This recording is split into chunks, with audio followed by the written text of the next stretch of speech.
I just want to have a conversation with you here from citizen to citizen, dad to dad, parent to parent. We have been covering an awful lot of things, and if you've listened for a long time, if you've listened since the beginning of me doing talk radio, you've probably seen a great change in me. When I first got into talk radio, I didn't want to talk about. I thought Rush Limbaugh. There's no reason for another Rush Limbaugh. Rush does it. If you want politics, man, he's the guy. He is the best. And no one is ever going to dethrone him. The day that Rush Limbaugh passes on or gives up on his job and says, I've done enough, that's the day that someone else will be able to occupy that space, but not fill that space. One of a kind. Never really wanted to do that. Most people get into talk radio, I think. I shouldn't say that. A lot of people get into talk radio because they want to be like Rush Limbaugh. I don't. And I've never really wanted to talk about the things that we talk about. I'm much more of a creative guy, entertainment guy. I'm just different. But I always wanted to be true to myself because I had spent most of my career lying to myself. I mean, lying to my listener was secondary. I was lying to myself on who I was and what I believed. I didn't know what I even believed. When I got a phone call from a listener on either, I think it was September 12th. It wasn't the 11th. Somebody called and said, "What's happening?" And I said, "I don't know, but I promise you I will find out." That was a life-changing phone call. This audience has changed me many, many times. They have.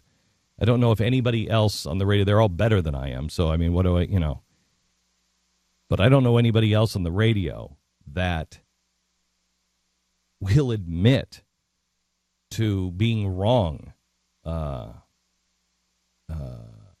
and being shaped by the audience. And not like, well, I read some research and it looks like our audience is moving. What I mean by that is they've called me up and said things that stuck with me. And I went, boy, they seem right on that. And then I've done my research. We have a relationship that goes back for a long time. And I've told you 2 years ago that I sensed a change coming, and I needed to be down here in Texas. Wasn't really sure why. Still not really sure why. We're building a network. I'm not really sure why. I honestly... Everything in me says we have less time than it will take to build this network. So why am I wasting my time and my money on doing that? And then at the same time, I'm compelled to do things like the Man in the Moon. Are you kidding me? Why is that? But believe it or not, that Independence Week and the things that we do like that, to me, make more sense than even building this network. Because we have to capture the hearts and minds of people. And nobody on our side is doing that. But I have sensed since the election, and it is growing stronger, and I said to the boys this morning, I don't know how to verbalize it yet. I don't know exactly what it is. But I think we have to focus, really focus, something that doesn't usually happen with me. Really focus on a few things, because the time is coming to where you can't be spread out so thin. We can't hit all these things. And I don't mean this just as a company. I mean this as a country. And I wrote down the things that I think are really important, that are going to be the stories of tomorrow. One is religious persecution. Most people are not covering this. We are working on some pretty shocking things that have not been covered on religious persecution. We'll get into at a later date. There's a story now, right now, up on the Blaze about Egyptians torturing in mosques, torturing Coptic Christians. Horrible, horrible stuff is happening under the Muslim Brotherhood. We've told you before the rise of anti-Semitism is rising at record levels, not seen since the 1930s. But also religious persecution in some areas, it will come where some people will persecute Muslims because they will deem them the enemy. And we have to stand up for people and their right to worship God as they choose and act on those beliefs as long as it is not submit or I kill you. That's not a belief that you can act on. And that's not a belief that we should be standing up to protect.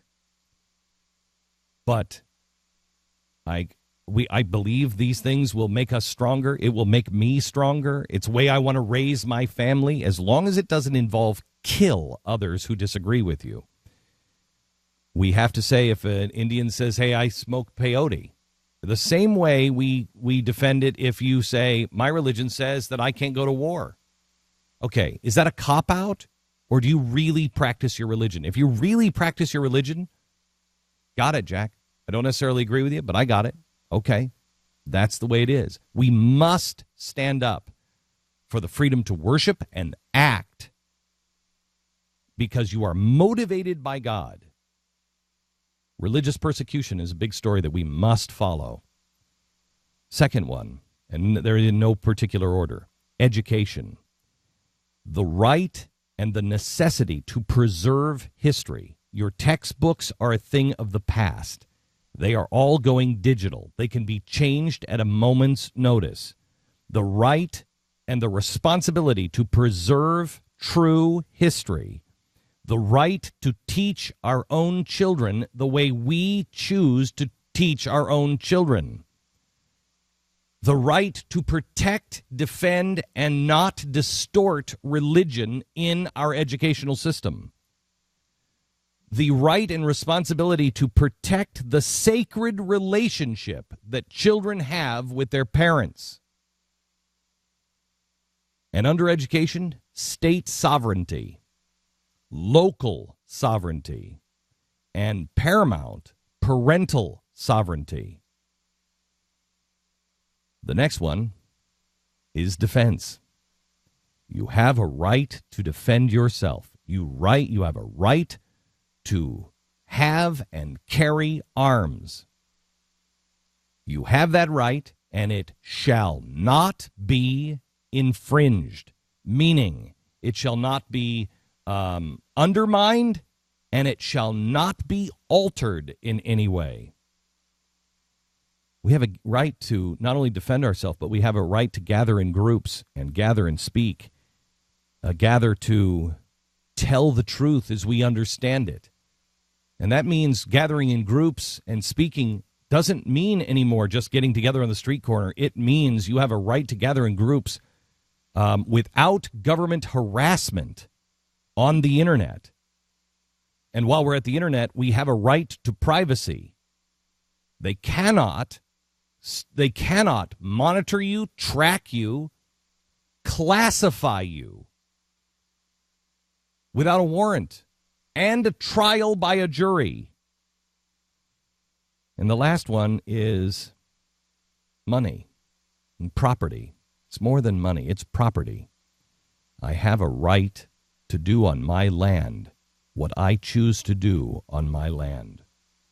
I have a right to do with my money what I choose to do with my money. If I decide to hoard it all and put it and make it into mattresses, I have a right to do that.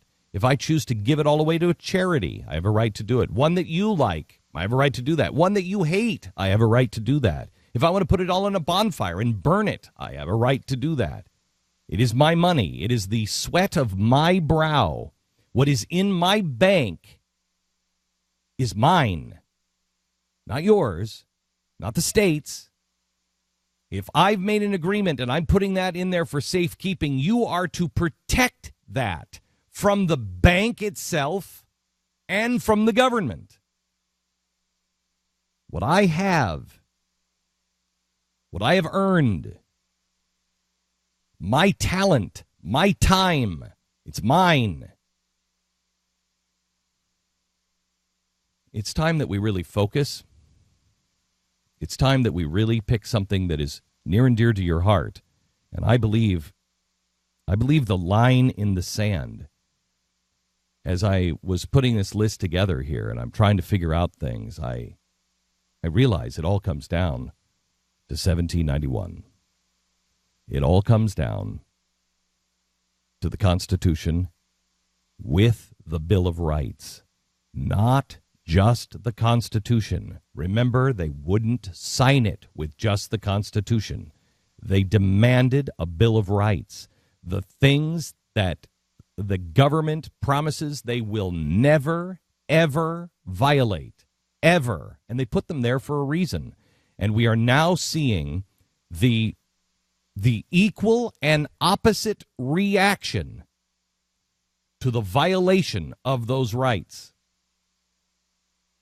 And the line in the sand is the Bill of Rights. And we need to